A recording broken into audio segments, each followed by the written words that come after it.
दशामाता व्रत कथा 2019। तो स्वागत है आपका ज्ञान मित्र न्यूज़ चैनल में। मैं हूं आपका ज्ञान मित्र कुलदीप पांडे। दोस्तों आज के वीडियो में हम बात करने जा रहे हैं दशामाता पर्व की विशेष पौराणिक कथा के बारे में, दशामाता पर्व 2019 की पौराणिक कथा के बारे में। तो पूरी कथा जानने के लिए इस वीडियो को अंत तक अवश्य देखें।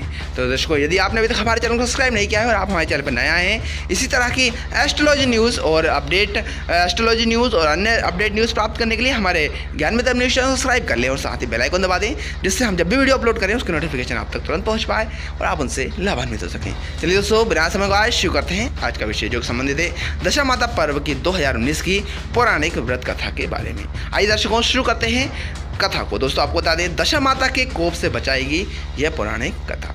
दशामाता व्रत की प्रामाणिक कथा के अनुसार प्राचीन समय में राजा नल और दमयंती रानी सुखपूर्वक राज्य करते थे।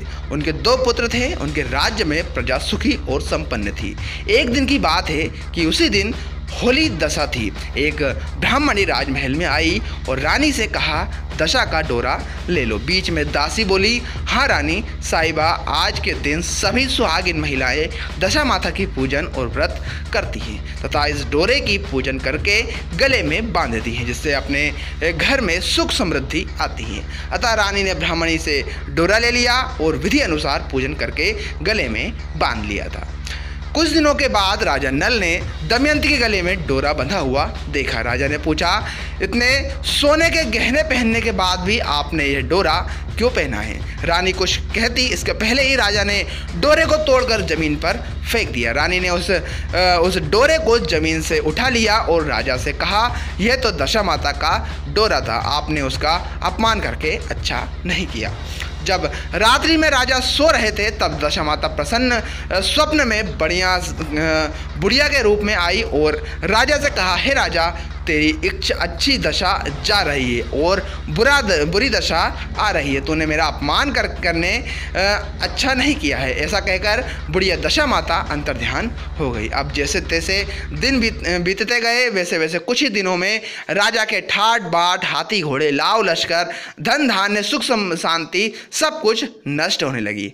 अब तो भूखे मरने का समय आ गया था। एक दिन राजा ने दमयंती से कहा कि तुम अपने दोनों बच्चों को लेकर अपने मायके चली जाओ। रानी ने कहा, मैं आपको छोड़कर कहीं नहीं जाऊंगी। जिस प्रकार आप रहेंगे उसी प्रकार मैं भी आपके साथ रहूंगी। तब राजा ने कहा, अपने देश को छोड़कर दूसरे देश में चले, वहाँ जो भी काम मिल जाएगा वहीं काम कर लेंगे। इस प्रकार नल दमयंती अपने देश को छोड़ चल दिए। चलते चलते रास्ते में भील राजा का महल दिखाई दिया। वहाँ राजा ने अपने दोनों बच्चों को अमानत के तौर पर छोड़ दिया। आगे चले तो रास्ते में राजा के मित्र का गांव आया। राजा ने रानी से कहा, चलो हमारे मित्र के घर चले। मित्र के घर पहुंचने पर उसका खूब सादर सत्कार हुआ और पकवान बनाकर भोजन कराया गया। मित्र ने अपने शयन कक्ष में सुलाया। उसी कमरे में मोर की आकृति की खूंटी पर मित्र की पत्नी का हीरो जड़ा हार, कीमती हार टंगा हुआ था। मध्य रात्रि में रानी की नींद खुली तो उन्होंने देखा कि वह बेजान खूंटी हार को निगल रही है। यह देखकर रानी ने तुरंत राजा को जगा कर दिखाया और दोनों ने विचार किया कि सुबह होने पर मित्र के पूछने पर क्या जवाब देंगे। अतः यहाँ से इसी समय चले जाना चाहिए। राजा रानी दोनों रात्रि को ही वहाँ से चले गए। सुबह होने पर मित्र की पत्नी ने खूंटी पर अपना हार देखा, हार वहाँ नहीं था। तब उसने अपने पति से कहा, तुम्हारे मित्र कैसे हैं जो मेरा हार चुराकर रात्रि में ही भाग गए हैं? मित्र ने अपनी पत्नी को समझाया कि मेरा मित्र कदापि ऐसा नहीं कर सकता है, धीरज रखो, कृपया उसे चोर मत कहो। आगे चलने पर राजा नल की बहन का गांव आया। राजा ने बहन के घर जाकर खबर पहुंचाई कि तुम्हारा भाई भौजाई आए हुए हैं। खबर देने के वाले से बहन ने पूछा, उनके हाल चाल कैसे हैं? वह बोली, दोनों अकेले हैं, पैदल ही आए हैं तथा वे दुखी हाल में हैं। इतना बात सुनकर बहन थाली में कांदा रोटी रखकर भैया भाभी से मिलने आई। राजा ने तो अपने हिस्से का खा लिया, परंतु रानी ने जमीन में उसको गाड़ कर रख दिया। चलते चलते एक नदी मिली। राजा ने नदी में से मछलियां निकाल कर रानी से कहा, तुम इन मछलियों को भूंजो, मैं गांव में से परोसा लेकर आता हूँ। गांव का नगर सेठ सभी लोगों को भोजन करा रहा था। राजा गांव में गया और परोसा लेकर वहां से चला आ रहा तो रास्ते में चील ने झपट्टा मारा तो सारा भोजन नीचे गिर गया। राजा ने सोचा कि रानी विचार करेगी कि राजा तो भोजन करके आ गया और मेरे लिए कुछ भी नहीं लाया।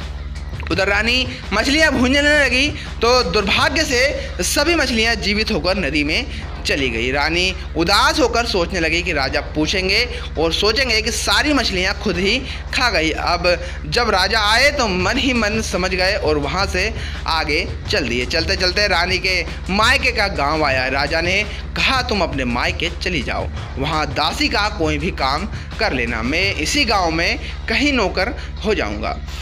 इस प्रकार रानी महल में दासी का काम करने लगी और राजा तेली के गहने पर काम करने लगा। दोनों को काम करते हुए दिन हो गए। अब जब होली दशा का दिन आया तब सभी रानियों ने सिर धोकर स्नान किया। दासी ने भी स्नान किया।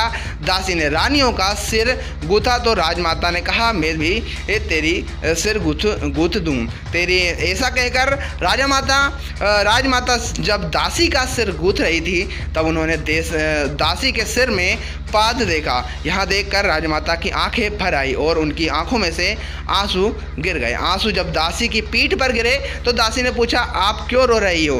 राजमाता ने कहा, तेरे जैसे मेरी भी बेटी है जिसके सिर में भी पद्म था, तेरे सिर में भी पद्म है, यह देखकर मुझे उसकी याद आ गई। तब दासी ने कहा, मैं ही आपकी बेटी हूँ, दशा माता के कोप से मेरे बुरे दिन चल रहे हैं, इसलिए यहाँ चली आई। माता ने कहा, बेटी तूने यह बात मुझसे क्यों छिपाई? दासी ने कहा, माँ मैं सब कुछ बता देती तो मेरे बुरे दिन नहीं कटते। आज मैं दशा माता का व्रत रखूँगी तथा उनसे गलती की क्षमा याचना करूँगी। तब तो राजमाता ने बेटी से पूछा, हमारे जमाई राजा कहाँ है? बेटी बोली, वैसी गांव में किसी तेली के घर काम कर रहे हैं। अब गांव में उसकी खोज कराई गई और उन्हें महल में लेकर आए। जमाई राजा को स्नान कराया, नए वस्त्र पहनाए और पकवान बनाकर उन्हें भोजन कराया गया। अब दशा माता के आशीर्वाद से राजा नल और दमयंती के अच्छे दिन लौट आए। कुछ दिन वहीं बिताने के बाद अपने राज जाने को कहा। दमयंती के पिता ने खूब सारा धन, लाव लश्कर, हाथी घोड़े आदि देकर बेटे जमाई को विदा किया। रास्ते में वही जगह आई जहाँ रानी में मछलियाँ को भुना था और राजा के हाथ से चील ने झपट्टा मार से भोजन जमीन पर गिरा दिया था। तब राजा ने कहा, तुमने सोचा होगा कि मैंने अकेले भोजन कर लिया होगा, परंतु चील ने झपट्टा मारकर गिरा दिया था।